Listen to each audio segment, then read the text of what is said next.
Paz do Senhor Jesus Cristo, vamos para mais um estudo bíblico. Hoje vamos falar sobre a Torre de Babel.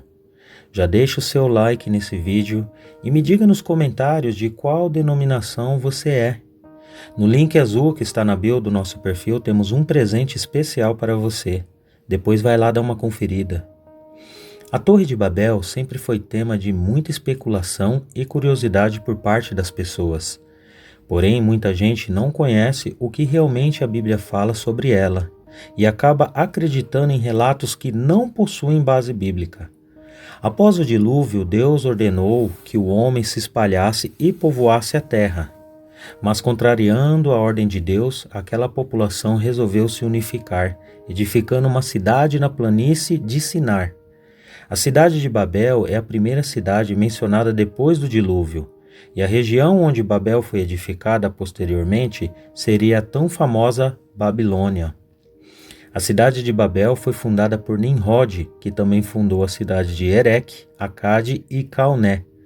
Quando partiu para a Assíria, ele edificou as cidades de Nínive, Reobote-ir, Calá e Rezém.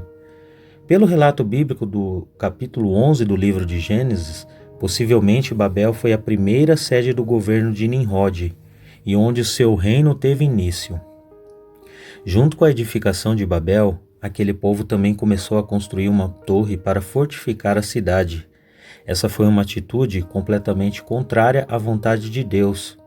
A construção da Torre de Babel basicamente significava a materialização da recusa em se espalhar e povoar a terra. A expressão cujo cume toca aos céus demonstra perfeitamente a soberba daquela civilização, bem como o avanço tecnológico que já possuía naquela época. O texto de Gênesis 11 não esclarece se aquelas pessoas tinham medo de uma nova inundação, mas a estrutura da cidade, a imponência da torre e a insistência de uma sociedade totalmente integrada parecem indicar tal condição. Se isso for realmente o que aconteceu, então esse comportamento, além de caracterizar uma desobediência perante a Deus, também expôs a falta de confiança na promessa que o Senhor havia feito.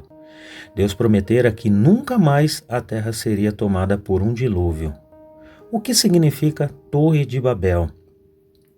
Curiosamente, a expressão Torre de Babel não aparece no Antigo Testamento, mas é o nome popular adotado para se referir à torre da cidade de Babel.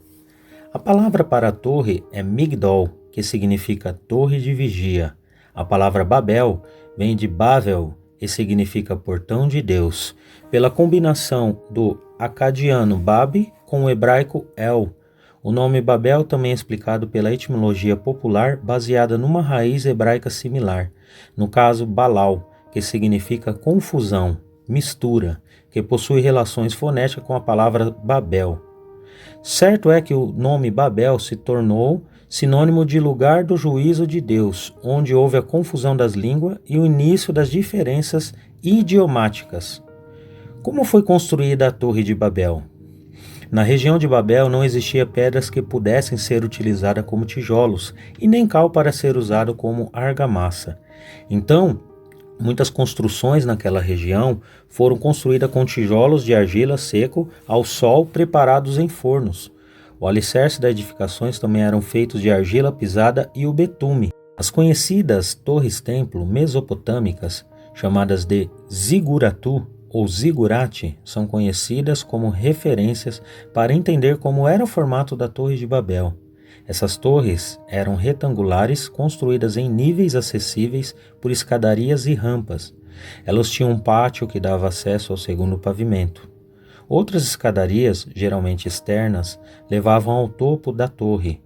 Geralmente essas torres possuíam 3 níveis, mas há indício de zigurates com até 7 níveis. No topo da torre havia um santuário onde ficava a imagem da divindade cuja edificação do zigurate em questão honrava. Esses são parâmetros, porém não se sabe quantos níveis a Torre de Babel tinha. Nem é possível saber se a Torre de Babel havia função de santuário, até porque provavelmente sua edificação ficou inacabada juntamente com a própria cidade quando houve a dispersação dos habitantes. Existem ruínas da Torre de Babel? Não se sabe exatamente o local em que a Torre de Babel foi construída. Apenas a região é certamente conhecida. Devido a isso, existem algumas sugestões para o local da torre. Alguns intérpretes concordam com a tradição transmitida por judeus e árabes de que a Torre de Babel era o Templo de Nabu, em Birs Nimrud, cerca de 16 quilômetros ao sul da Babilônia. Essa torre-templo tinha 7 níveis. A principal defesa dessa sugestão é que o nome Birs Nimrud é possivelmente uma variação de Birs Nimrod, que significa Torre de Nimrod. A segunda sugestão defende que a Torre de Babel ficava localizada na cidade da Babilônia. Essa construção era como uma pirâmide com degraus. Ela possuía aproximadamente 100 metros de altura e cerca de 10.000 metros quadrados de base. Essa construção foi conhecida na antiguidade como a Torre da Babilônia, e os habitantes daquele império acreditavam que o Deus cultuado por eles descia no templo da torre para ter contato com eles. Essa torre foi destruída por Xerxes em 472 a.C. e o entulho provavelmente foi removido por habitantes da região. No local ficou apenas uma enorme cratera. Alguns defendem que a Torre de Babel ficava a oeste de Bagdá, no Iraque. Porém, essa possibilidade não é muito considerada, principalmente pelo fato de que a cidade ter sido edificada apenas em 1400 a.C. Existe uma tradição judaica que acredita que Deus mandou fogo do céu e consumiu toda a Torre de Babel, incluindo seus alicerces, sendo impossível localizá-la. Também existem outras tradições que afirmam que a Torre de Babel pode ter sido derrubada pela força do vento e que nada sobrou dela. A confusão das línguas em Babel. Não se sabe exatamente onde está ou esteve a Torre de Babel, mas é possível saber o principal sobre ela. Tanto a cidade de Babel quanto sua torre representam de forma concreta a ambição do homem desde os tempos mais remotos. A Torre de Babel é uma figura clara da insistência humana em desobedecer às ordens do Senhor. A mensagem bíblica mais importante sobre a Torre de Babel diz respeito ao juízo de Deus que veio sobre aquele povo, trazendo a confusão das línguas e dando início à dispersão geográfica da humanidade e o surgimento das diversas culturas e variedades idiomáticas. Em Gênesis 11:5 pode-se perceber um elemento antropomórfico na descida de Deus antes de ver a cidade e a torre que os homens estavam edificando. Em Gênesis 11:6, Deus deixa claro que aquilo era apenas o começo e que a ambição do homem não respeitaria mais limites em seus planos e projetos. Deus então trouxe juízo sobre aquele povo e o espalhou por toda a terra.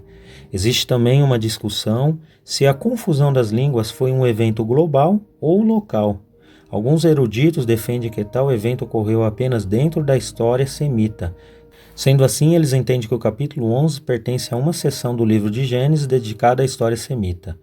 Logo, a confusão das línguas teria originado diferentes dialetos apenas entre os semitas. Essa interpretação é bastante contestada.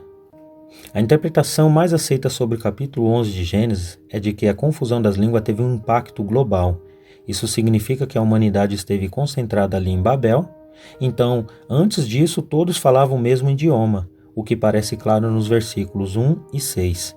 Então é possível que o autor de Gênesis tenha utilizado o método de organização e construção de texto onde a primeira parte do capítulo 11 antecede cronologicamente o capítulo 10.